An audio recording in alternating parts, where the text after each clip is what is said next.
for 8 straight days.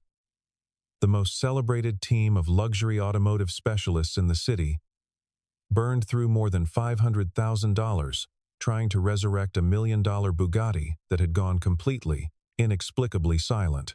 They dismantled the engine in sections, flew in rare components on chartered freight, and wired the car to diagnostic machines, so advanced they required their own dedicated power supply. They consulted remotely with engineers in Stuttgart and Milan. They replaced parts that had never been replaced on a car this age, components so scarce that sourcing them alone cost more than most people earned in a year. And still, after all of it, after every expert opinion, every precision instrument, every late night fueled by espresso and professional desperation, the Bugatti sat exactly where it had been placed on arrival. Dark, cold, and completely, humiliatingly dead. The garage where all of this unfolded was not the kind of place ordinary people stumbled into. Elysian Motor Works occupied the ground floor of a converted industrial building in the financial district, its floor-to-ceiling glass facade revealing a showroom that looked more like a contemporary art gallery than a repair shop. The lighting was tuned to a warm amber that made every chrome surface glow like something sacred. The floor was sealed concrete, polished to a mirror finish, and the workstations were arranged with the deliberate geometry of a space that understood itself as performance as much as function. The air carried the faint, expensive scent of leather conditioning oil and climate-controlled precision, the smell of money being taken seriously. Clients did not drop their cars off here. They arranged appointments through a private liaison, sometimes weeks in advance, and they arrived in other vehicles just as extraordinary, stepping out with the ease of people who had never had to wait for anything. They spoke in the measured tones of individuals accustomed to being taken seriously, asked precisely the right questions, and left with the absolute confidence that their machines were in hands worthy of them. Elysian did not advertise. It did not need to. Its reputation among the ultra-wealthy was the only marketing it had ever required. And that reputation had been built over 2 decades on a single, immovable promise. No matter the problem, no matter the vehicle, no matter how obscure or specialized or seemingly impossible, the diagnosis Elysian would solve it.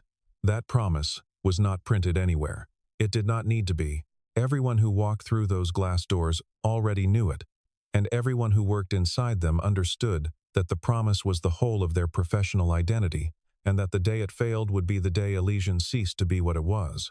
The Bugatti in question belonged to Harrison Mercer, a collector whose name appeared regularly in the kind of publications that tracked the movements of serious automotive wealth. The car was a Veyron Grand Sport Vitesse, one of a limited run of fewer than 100 in the world, finished in a deep cobalt blue that shifted to nearly black under artificial light and seemed almost alive under the sun. It had spent the last 3 years in a climate-controlled private hangar outside Geneva, maintained quarterly by a dedicated technician who flew in from Munich at Mercer's expense, kept in a state of mechanical perfection that had cost, over those 3 years, more than most people spent on housing. Mercer had decided to have it shipped to the States for a charity auction at which it was expected to fetch somewhere north of $2 million, a figure that represented a profit even after the costs of storage, maintenance, and international transport. And that would benefit a foundation whose name Mercer was careful to mention in interviews. The auction was in 11 days. The car had been loaded onto an international freight carrier, sealed in a pressurized transport container with a humidity and temperature monitoring system that logged readings every 6 minutes, transported across the Atlantic under protocols that cost more per mile than most people spent on a vehicle outright, cleared customs in New Jersey without incident, and then driven very carefully, very slowly, by a specialist transport driver who had been briefed on the car's value and significance for 45 minutes before he was given the keys the final 40 miles to Elysian. It had arrived looking perfect, every surface immaculate, every component exactly where it had been when the technician in Munich had last signed off on it. It had refused to start since the moment they unloaded it. Vanessa Cole ran the technical division of Elysian Motor Works with the kind of authority that made newer employees speak in lower voices when she passed through a room. She was 35 years old, with the sharp, angular confidence of someone who had fought for every credential she possessed and had decided, somewhere along the way, that those credentials entitled her to a particular kind of respect, a respect she expected to be offered immediately, without question and without exception. Her engineering degrees from two well-regarded institutions hung in matching frames on her office wall. Her published papers on high-performance electrical systems were cited in trade journals whose readership included people who ran departments far larger than hers. She drove a matte black sports sedan and wore her dark hair pulled back with a severity that matched her preferred management style. And she had built, over 6 years at Elysian, a team that was by every measurable technical standard among the best in the country. She had hired carefully, trained relentlessly, and held everyone who worked under her to a standard so high that the ones who stayed were genuinely exceptional. The problem with Vanessa was not her competence.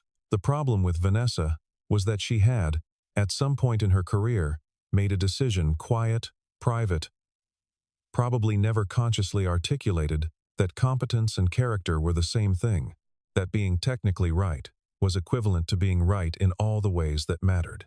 She was not cruel in the way of people who enjoy cruelty. She was cruel in the way of people who have confused intelligence with superiority, who have decided that because they understand difficult things, they are therefore above being challenged by simpler ones, or by people whose position in the building's hierarchy did not match their value. She had built a team that reflected her values, credentialed, fast-moving, technically impressive, and deeply, systematically unwilling to admit uncertainty or to hear things from sources she had not approved. Raymond Okafor had worked the night cleaning shift at Elysian for nearly 2 years.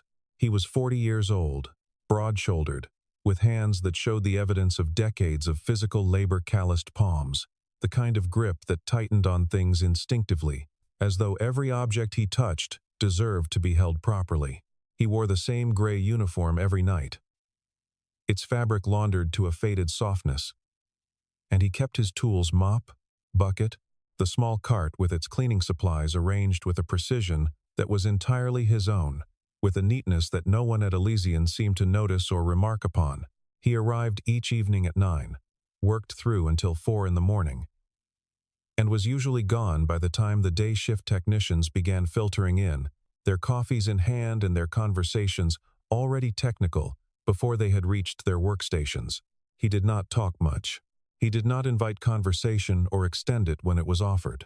He moved through the gleaming space with the quiet efficiency of someone who had learned long ago that invisibility was its own form of peace, and that peace was something worth protecting even when, especially when, what you had once been before the quiet was larger and louder and more visible than the life you had chosen since.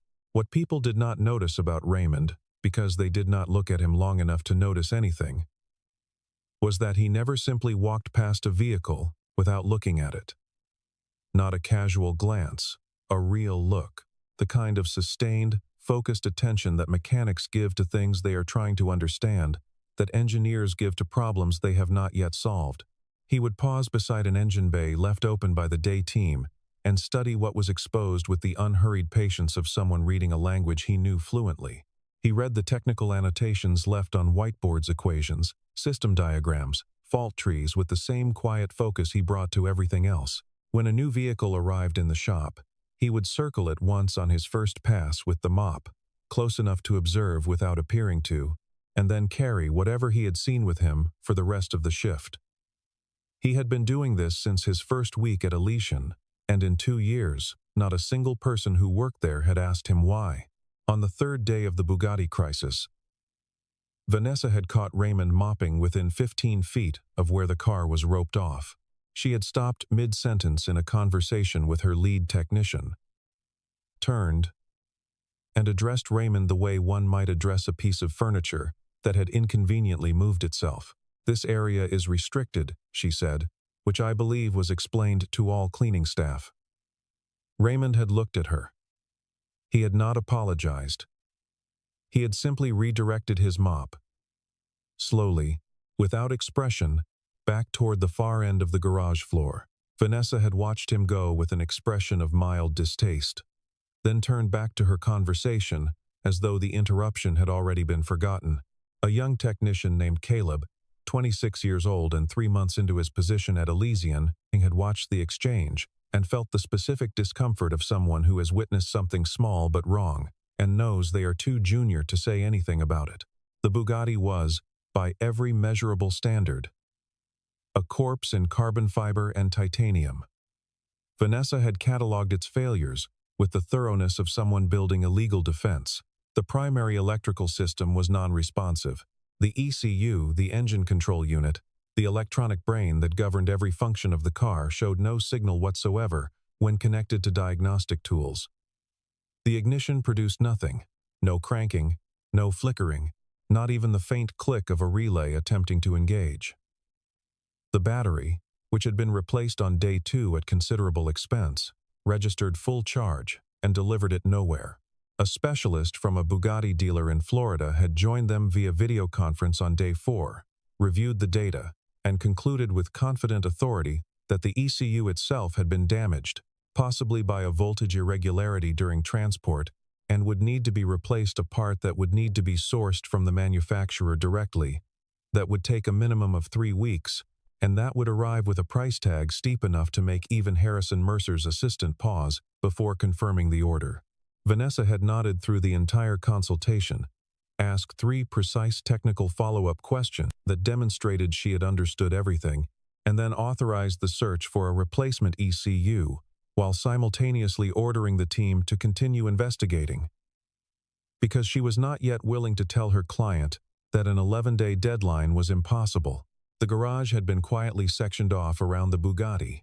A pair of portable barriers and a length of black velvet rope created a perimeter that felt both clinical and vaguely ceremonial, as though the car were a patient in an ICU whose condition was too serious for casual visitors.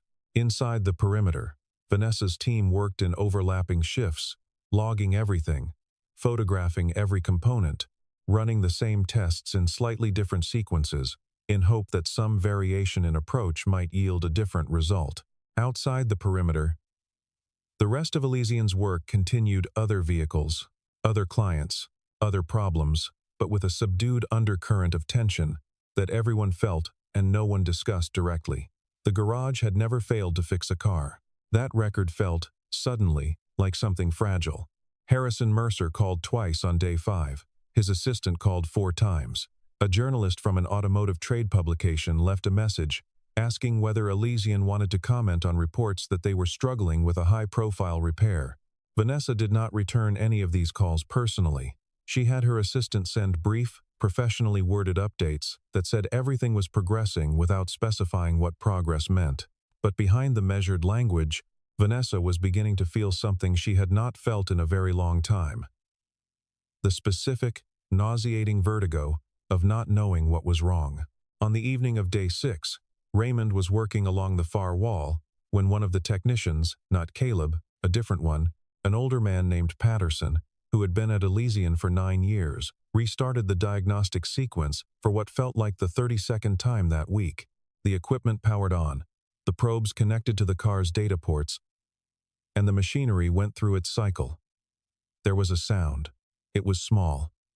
It lasted perhaps a quarter of a second, a brief, almost subliminal tick from somewhere inside the car's chassis. The kind of sound that diagnostic software does not always catch, because it happens in the instant before the system's sensors fully engage. Raymond, 22 feet away and pushing a mop across sealed concrete, heard it. He did not stop moving.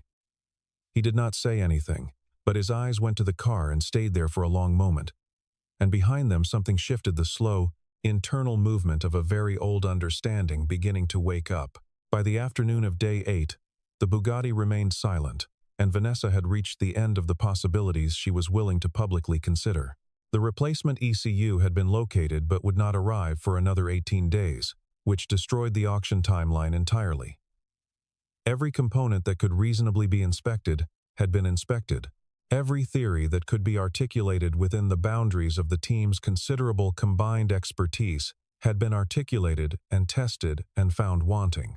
Vanessa called a team meeting at 3 o'clock, and the 12 technicians who gathered around the central workbench had the weary, defensive posture of people who have been running hard for a week without arriving anywhere. She stood at the head of the table and began laying out, in the measured clinical language she used for all difficult conversations, the conclusion she had reluctantly reached. The ECU failure was irreversible without the replacement unit.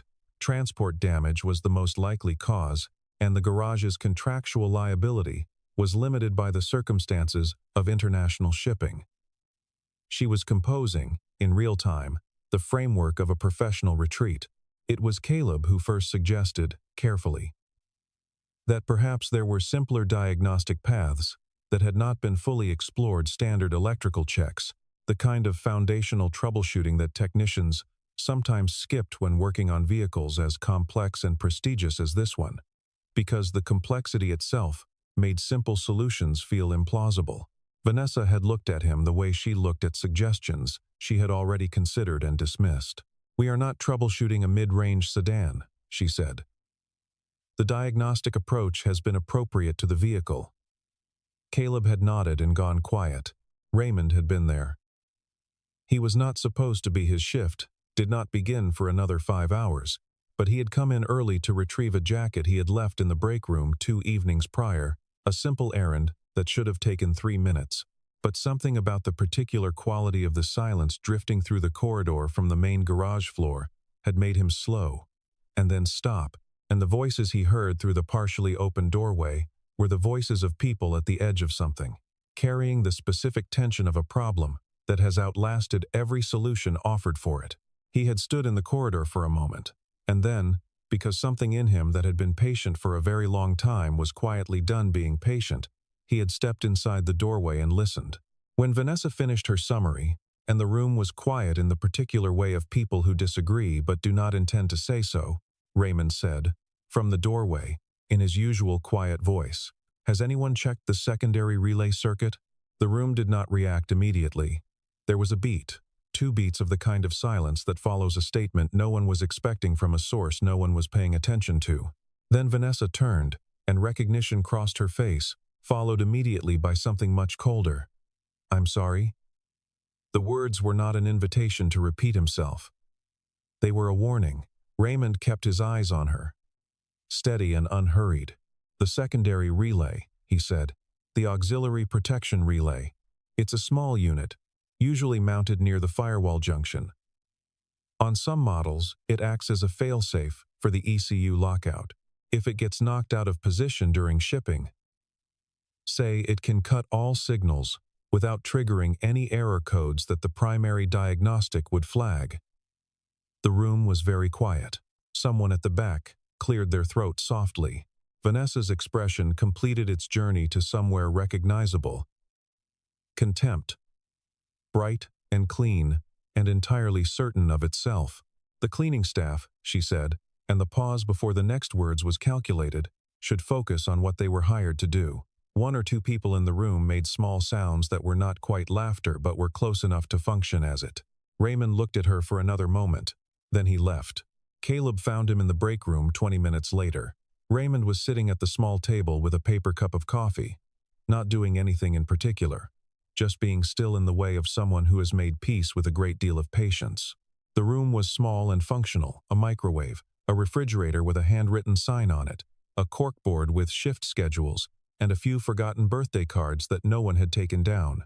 It was the kind of room that existed in every large workplace, designed for brief occupancy, and receiving instead the weight of every break and bad day the building had produced. Caleb sat down across from him without asking if it was all right, because something in the situation seemed to make permission unnecessary.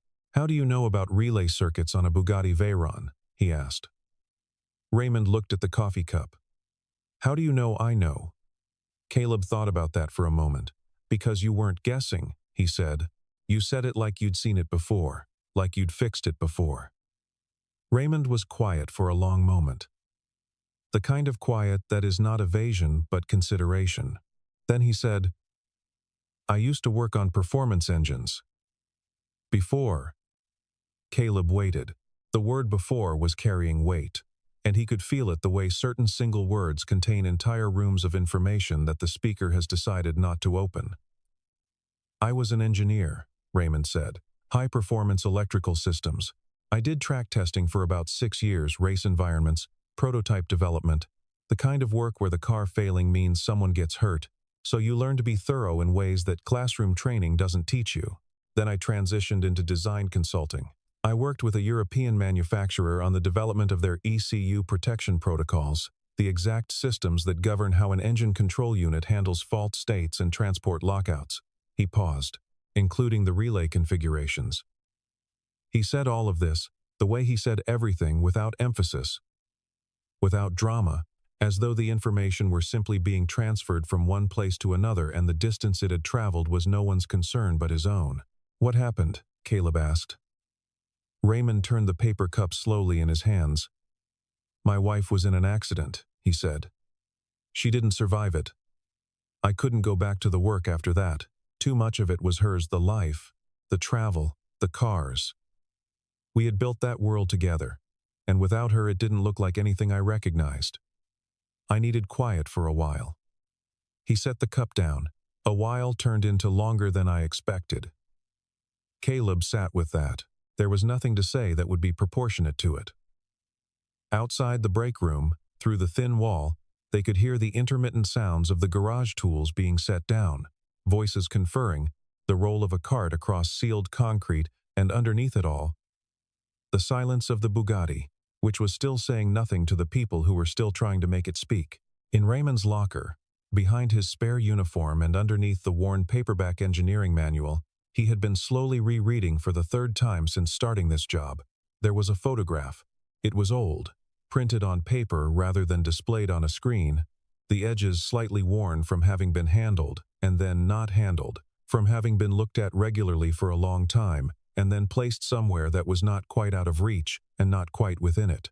It showed a younger version of him, leaner, with his hair cut close, and his posture carrying none of the cultivated stillness that characterized him now, in a technical jacket with a manufacturer's logo on the chest, standing beside a prototype supercar on a closed test track somewhere flat and sun-bleached and remote. The car in the photograph was extraordinary, even in 2 dimensions, even in a photograph taken casually by someone who was more interested in documenting the moment than composing the image. Raymond was smiling in it, not the polite, closed smile he occasionally produced now when a situation required it, but the wide, unguarded, involuntary smile of someone who is doing exactly what they were built to do and knows it, who has found the thing in the world that fits the shape of their capability exactly, and whose body cannot help but express that knowledge. He had not looked at the photograph in months. He had thought about it, in the way that you think about things you have put away carefully, with the awareness of its location, the understanding that it is still there if you need it. But he had not opened the locker door with that intention. He had not needed to look at it to know what it contained. It was still there. The situation with the Bugatti reached its crisis point at 10 o'clock on the morning of day 8, when Harrison Mercer arrived in person. He came without his assistant, which everyone understood to be significant. He was a tall man in his early 60s with the kind of controlled energy that suggested he was not accustomed to situations that did not resolve in his favor. He did not raise his voice. He did not make threats. He stood in Vanessa's office and listened to her updated assessment, and then asked, very quietly, how it was possible that the foremost luxury automotive repair facility in the city, with unlimited access to expert consultants and diagnostic technology, could not identify the problem with a vehicle that had been functioning perfectly before a standard international transport.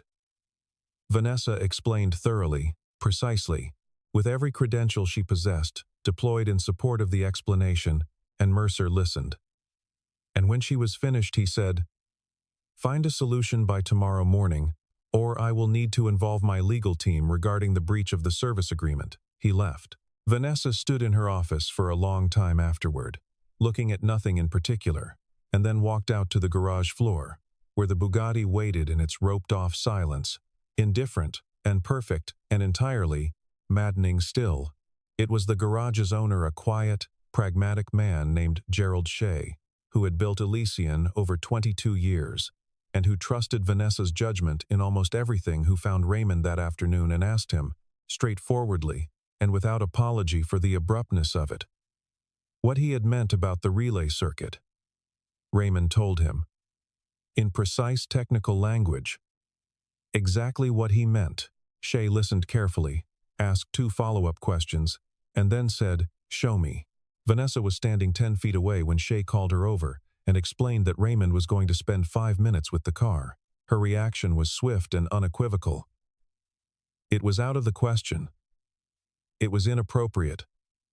It was not how Elysian operated, and she would not be responsible for whatever might result from allowing an unqualified individual access to a client's million-dollar vehicle. Shay looked at her. He was not an imposing man, medium height, quiet voice, the sort of person who was easy to underestimate until you realized that the place you were standing in existed entirely because of his judgment. "Vanessa," he said, "we are out of time and out of options. Let him look." It was not a debate.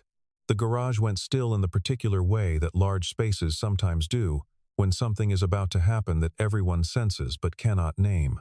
Technicians found reasons to be near the Bugatti's roped perimeter, picking up tools they did not need, making notes on clipboards, moving equipment from one place to another, with the slightly unconvincing purposefulness of people who want to watch something without appearing to want to watch it. One by one, the ordinary sounds of the garage diminished until the ambient noise of the space was reduced to the hum of the climate control system and the faint sound of street traffic beyond the glass facade. Vanessa stood apart from everyone, her arms folded, her expression set in the determined neutrality of someone who has already decided how they will interpret whatever happens next. Caleb stood slightly apart from the others, feeling something he could not quite articulate, a cautious, nervous excitement. The particular hope of someone who has been rooting for an unlikely outcome and is afraid to want it too openly, who has learned from experience that wanting something too visibly is its own kind of vulnerability. Raymond walked through the perimeter without hesitating and approached the car. He did not pick up any diagnostic equipment. He did not connect any tools. He stood beside the Bugatti for a moment, looking at it the way he looked at everything completely, without hurry, giving it the full measure of his attention. Then he crouched beside the passenger side of the vehicle, placed one hand flat against the lower panel just forward of the door, and simply stayed there for a moment, very still, in a posture of listening so complete, it looked almost like prayer. Then he stood, moved to the front of the car, and asked Caleb quietly, without looking up, to turn the ignition to the accessory position without attempting to start the engine. Caleb did it. His hands were not entirely steady. The electrical system made its faint, characteristic sounds as partial power flowed through the car's circuits, and Raymond, standing perfectly still, heard what he had been waiting to hear. The sound was wrong. Not dramatically wrong. Not the obvious wrong of something broken. The subtle wrong of something almost right. The sound of power reaching nearly where it needed to go and stopping, redirected by something small and out of place.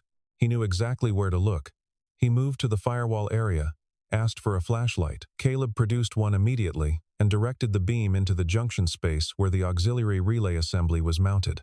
It took him approximately 45 seconds to find it. The relay was a small component, black, roughly the size of a matchbox, secured in its housing by a spring tension bracket. The bracket was intact. The relay was not damaged, but it had shifted perhaps 1.5 centimeters, perhaps 2 centimeters in its housing. The kind of micro-displacement that happens when a vehicle is loaded and unloaded from a transport carrier, when vibrations work through a chassis over thousands of miles, when something small that was precisely positioned, but a specific protection mode signal that told the engine control unit that the car was in a locked transport state and should not allow ignition. It was a safety feature. It was doing exactly what it was designed to do. It was simply doing it in response to a condition that no longer existed, because no one had thought to reset it, because no one had thought to look. Raymond reached in with 2 fingers. He did not need a tool. He repositioned the relay in its bracket with the careful, unhurried precision of someone who has done this particular thing before, or something exactly like it, enough times to have memorized the feeling of right versus almost right. There was a small sound, a click, soft and definitive, as the component seated correctly. He stood up. He looked at Caleb. "Try it now," he said. Caleb got into the driver's seat. His hands were not entirely steady. He pressed the start button. The Bugatti's engine turned over once, twice, and then caught, and the sound that came out of it was not subtle, was not apologetic, was not the tentative sound of a machine uncertain of its own fitness. It was full and immediate and enormous. The voice of 10 cylinders firing in perfect sequence. The sound of engineering at its most extravagant, filling the garage from floor to ceiling in a wave of mechanical thunder that bypassed every rational response and went directly to somewhere older and more instinctive. Several people involuntarily stepped back. One technician, a 20-year veteran who had heard more engines than he could count, felt his forearms go cold. Vanessa, standing 15 feet away with her arms still folded, went a particular shade of pale that was not quite white. And her mouth opened slightly, and then closed, and she stood very still. Raymond stepped back from the car. He did not smile. He did not look at Vanessa. He looked at the engine compartment for another moment, just looking, the way he always looked at things, with the full attention they deserved, and then he said, to no one in particular, in the same quiet voice he used for everything, "Sometimes the biggest problem is the smallest thing out of place." The silence that followed lasted long enough to mean something. Gerald Shea, to his credit, did not let the moment remain symbolic. He was, at his core, a man of practical consequences. And what had just happened had consequences that needed to be followed. He called Vanessa into his office within the hour. He did not do this angrily. Anger was not his style, and he had too much respect for what Vanessa had built to reduce the conversation to blame. But he asked her, directly and without circumvention, to walk him through the diagnostic process, step by step, from the beginning.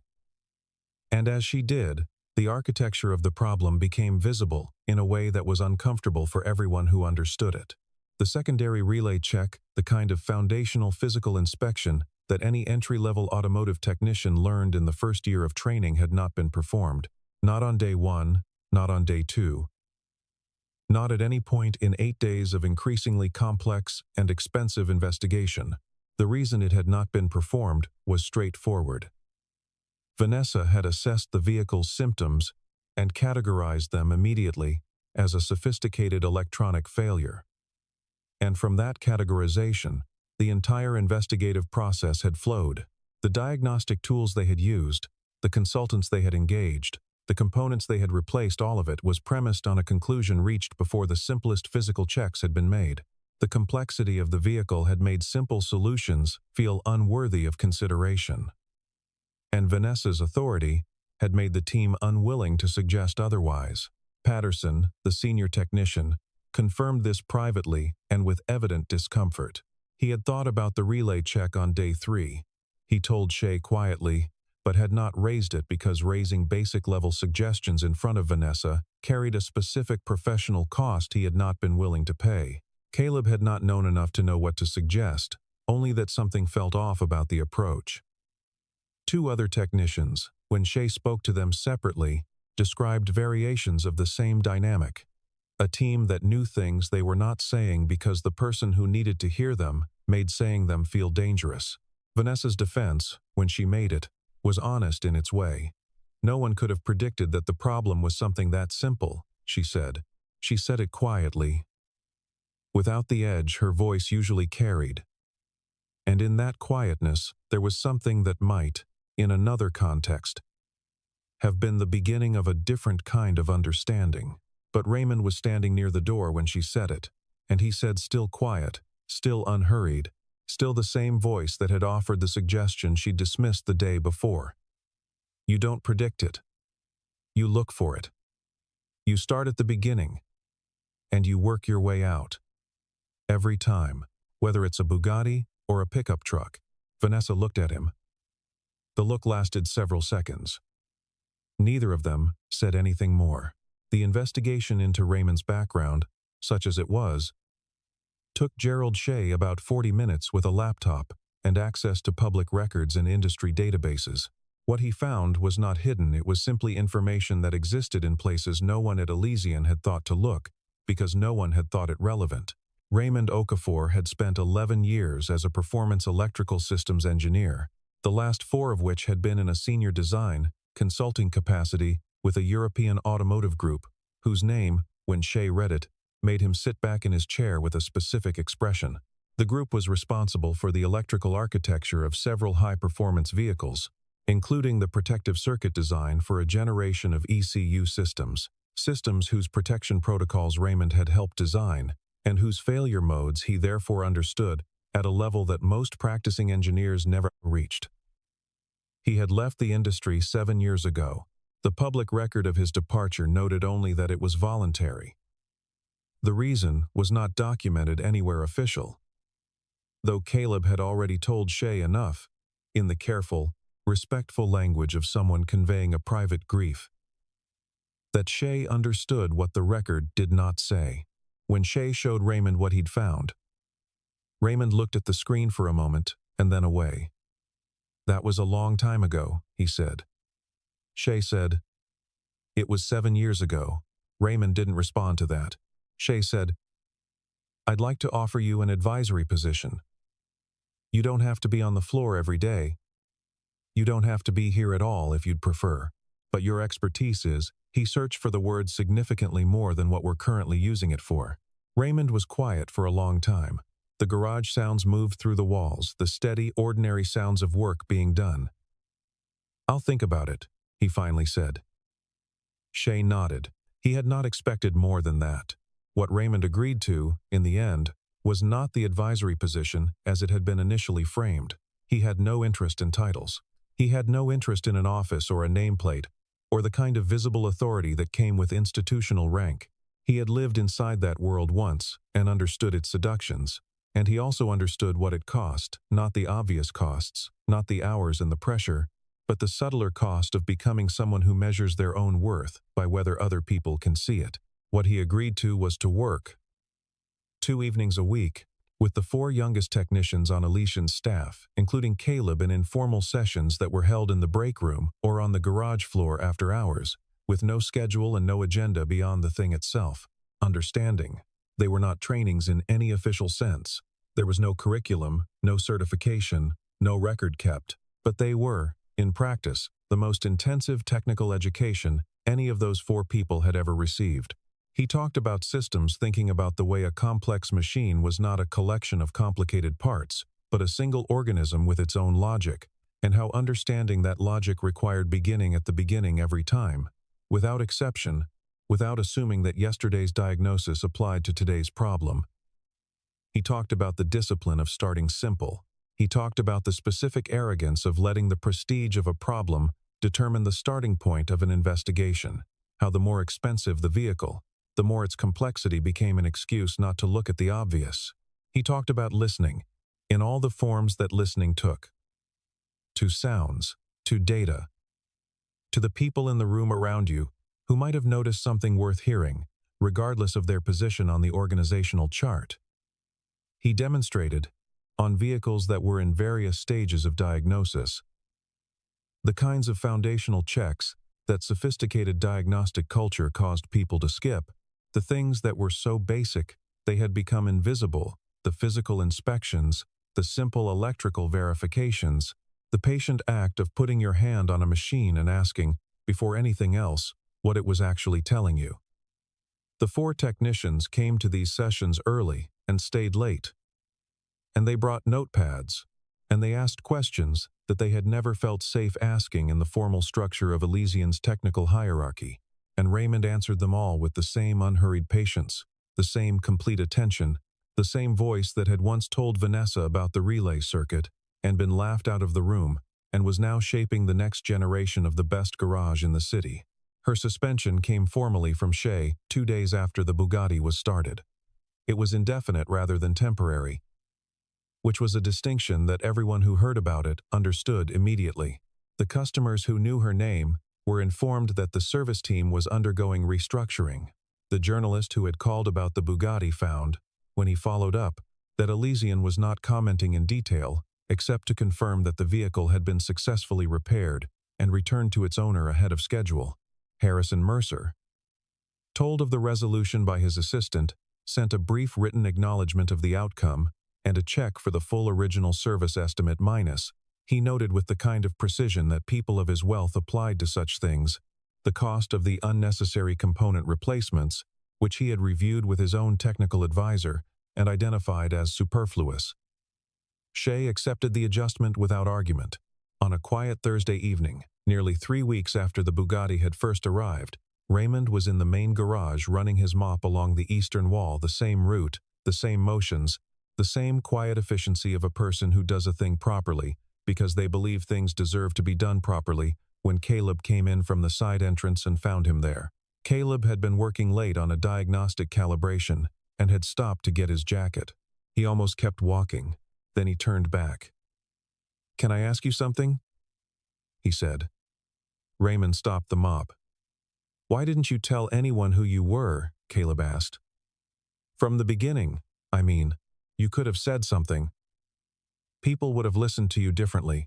Raymond looked at him with the particular calm of someone who has considered a question long before it was asked. "If I had come in wearing an expensive suit and handed someone a business card with the right credentials on it," he said, "every person in this building would have listened to me within 30 seconds. He paused. "But that's not what I wanted to know. What I wanted to know, what I needed to know, was how people behave when they think you don't matter, when they think you're not watching, when they think the person mopping the floor couldn't possibly have anything worth hearing." He looked down at the mop handle in his hands and then back up at Caleb. "This job showed me everything," he said. "I saw how this team handled pressure. I saw what kind of leader Vanessa was when things went wrong. I saw who was afraid to speak. I saw who wasn't." He glanced briefly at Caleb when he said that last part. "A title doesn't show you any of that. The mop does."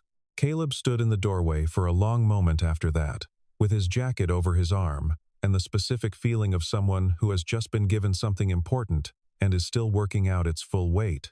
The garage stretched behind Raymond, familiar and luminous, its amber-lit surfaces reflecting back the shapes of machines whose value was measured in numbers that had always seemed, to Caleb, almost abstract until this week, when he had understood for the first time that the most valuable thing in the building was not the Bugatti or any of the vehicles on the floor, but the knowledge that walked in every morning in whatever form it happened to arrive. Credentialed or not, titled or not, visible or not. "Thank you," he said, which felt insufficient but was what he had. Raymond looked at him for a moment, steady and unhurried, the same way he looked at everything, giving it the full attention it deserved, no more and no less. Then he nodded once. The way he nodded at things briefly, completely, with a finality that was not dismissal, but resolution, and turned back to the work. The Bugatti left Elysian on a Tuesday, loaded with the same care it had been unloaded with, by a transport team that now understood, because Shay had spoken to them directly, the importance of checking relay positions after every loading. Harrison Mercer's charity auction went forward as planned, rescheduled by a week without significant consequence, and the car sold for $2,300,000 to a collector in Texas who planned to drive it once a year on a closed track in the Nevada desert. None of that had anything to do with what had happened in the garage, and yet it felt, to the people who had been there, like a kind of completion, the way a story that has been interrupted eventually returns to where it was always going. Raymond came in the following Monday, as usual, at 9 in the evening. The summer night was warm outside the building, the city carrying its ordinary sounds, traffic, voices, the distant bass note of a generator somewhere, and he walked through the staff entrance the same way he had walked through it every working night for nearly 2 years, with the same unhurried stride, the same gray uniform, the same quiet. The day shift team was filing out. Technicians in various states of decompression, some still carrying the focused energy of unfinished work, others already switched to something easier. Several of them passed him in the corridor near the staff entrance. A few of them nodded, not the reflexive, barely conscious nod of people acknowledging furniture, but a real nod. The kind that travels from one person to another and means something when it arrives. One of the senior technicians, Patterson, who had been at Elysian for 9 years and who had spent much of the past 3 weeks in the uncomfortable space of a man reconsidering a great deal about what he thought he understood, stopped and turned and extended his hand. Raymond looked at it for a moment. Then he took it. The handshake was brief. Nothing was said. Nothing needed to be. There was, in that handshake, the kind of acknowledgement that does not require words, because words would make it smaller, that exists between two people who both know what happened and what it cost and what it was worth, and who have found, in the simple mechanics of one hand meeting another, a sufficient language for all of it. In the weeks that followed, the garage felt different, not dramatically, not in ways that would have been obvious to a visitor, but the technicians who had attended Raymond's informal sessions began asking more basic questions before escalating to complex ones, and began noticing that the basic questions often contained the answers. Caleb, in particular, developed a habit of starting every diagnostic session with a physical inspection before connecting any equipment, a practice that he would later describe to new colleagues as the most important thing he had learned from anyone in his career. He did not always mention where he had learned it. When he did, the explanation required more context than the moment usually allowed. From the guy who mops the floor, he would say, and then see the look on their faces, and decide the story was worth telling in full, because the story was this. In a building full of people who had been trained to see complexity as the measure of competence, who had learned that the prestige of a problem should govern the sophistication of its solution, who had organized themselves into a hierarchy that determined whose voice was heard before anyone had listened in that building, on an ordinary night, a man who mopped floors had remembered something that none of the credentialed, titled, celebrated minds around him had been able to hold on to. He had remembered that wisdom is not the same as knowledge, that the willingness to look at something simply to begin at the beginning, to ask the obvious question before the sophisticated one, to stay curious, without needing to be impressive, was itself a form of expertise that no degree could certify and no salary could purchase. He had not needed the title or the corner office or the respect of people who offered it only in response to symbols of status. He had needed to be in the room, with his eyes open and his ego quiet, doing what he had always done in every room he had ever occupied, paying full, genuine, unhurried attention to what was actually there. The Bugatti had not cared who fixed it. It had simply been waiting for someone willing to listen. And Raymond Okafor, in the gray uniform of a night cleaning worker, carrying 30 years of knowledge and 7 years of grief and an entire life's worth of the particular patience that comes from understanding how things really work. Raymond had been listening from the very first night. Knowledge makes an expert. Humility makes a great one.